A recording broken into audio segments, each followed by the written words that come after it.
I'll never forget my first channeling experience. And I actually, because as you know, if you've been in my world, you know that I teach two different kinds of main channeling, which is trance and non-trance, or direct and indirect.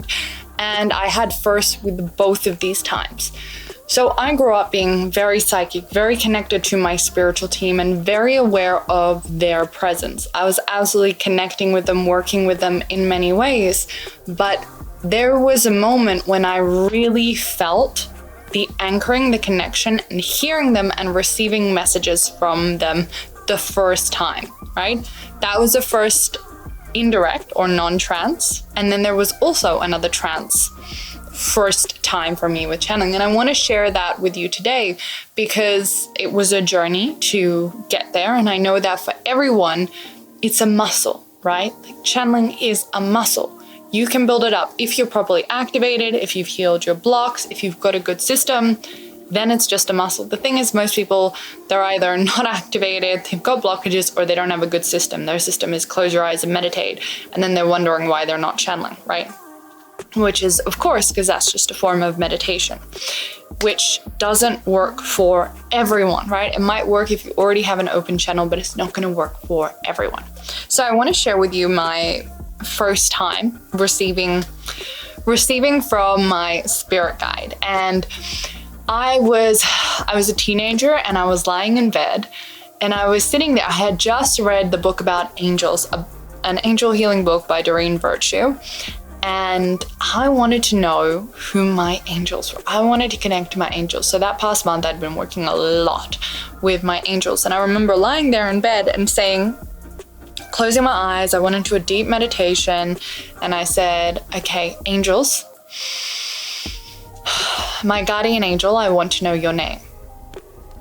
And I heard in my head the name, like it was being spoken, the name Angelo. Now, when I heard this name, my reaction was, oh my God, I'm making this up. Angelo. I'm making this up, right? That was what I thought. And I was like, okay, great. I'm making this up. So I got a bit frustrated, and I was like, whatever, like, I'm not getting this. And I just went on with my day. It was the next day or a couple of days later, definitely like within the same week, we went to a spiritual festival that was on in town. Now, I love this because I was very isolated in my spiritual experience. I was a teenager, I was in high school, I didn't have anybody around me that was into all of this stuff. Thank God I had the internet, right? Because I was able to read and research and be in forums and communities and read people's blogs and all the amazing things that were so supportive of me, which is a big part of why I share it now too in this way, because it helped me so much. And so I went to this festival that was on, I think it was on a couple of times a year. And it was a big spiritual festival that had like stalls and workshops and events and psychics and all different things. And I loved it. I would walk in and be like, my people, these are my people. And I wouldn't feel so alone, right? I would feel more of a sense of home. So I absolutely loved it. And I remember I was walking through the stalls, and I came across a stall, and it was a man who was sitting there. I still remember his name, Nathan Ho, and he had cards there. And he had a sign that said, free readings, free card readings. Now, I was a broke teenager, so I was like, yes, hello. Ran over to that table and was like, please, can I have a free reading? He was like, of course.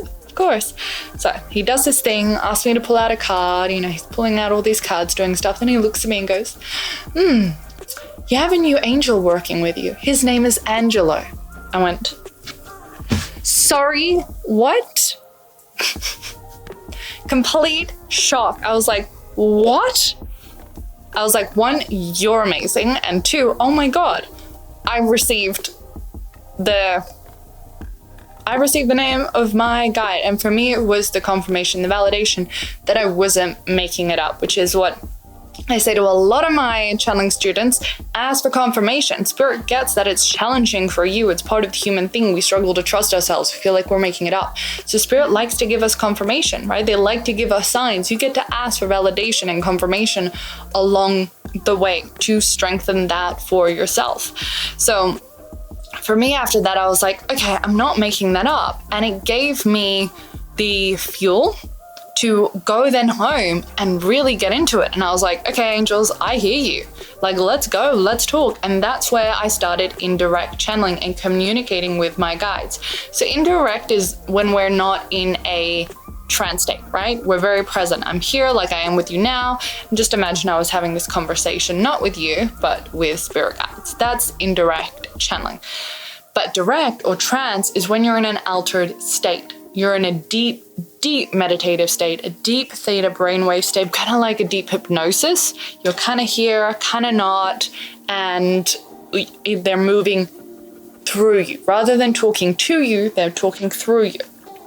So the first time I did this experience, I'd been studying channeling, I was deepening into it, and I remember I was sitting there with the practices, going into the deep meditation, and I called in, the first guide I did it with was with my higher self, which is actually who I take Channeling Spirit Academy students through now first to trans channel your higher self. So I was sitting there calling in my higher self, and I remember this very visceral feeling of, I felt in a very altered state. I felt like I was in my body, but also expanded out of my body. I was in this very, very deep meditative state and kind of felt a deeper presence, a groundedness, but at the same time, it was like I was expanded and infinite.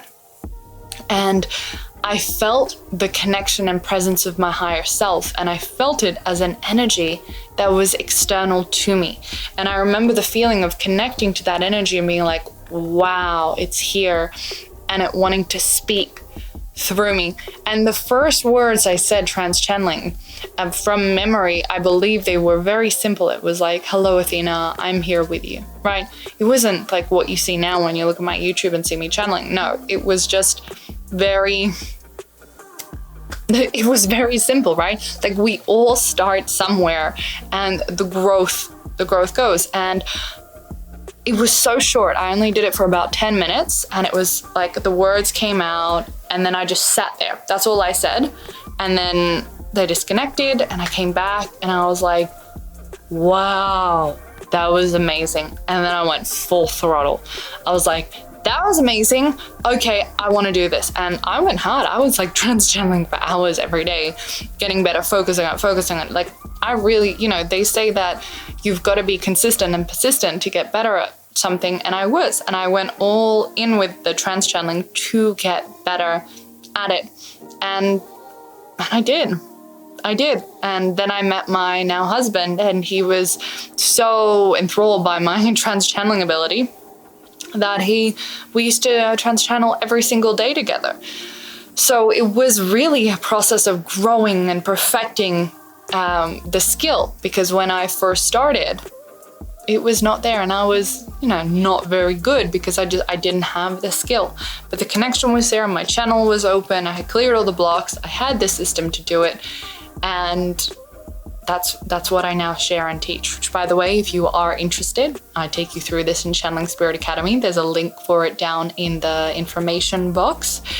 But let me know if you have any questions about anything I've shared. I'd love to hear your story, your experience. Share it in the comment. Remember to like, subscribe, and thank you so much for being here, beautiful soul.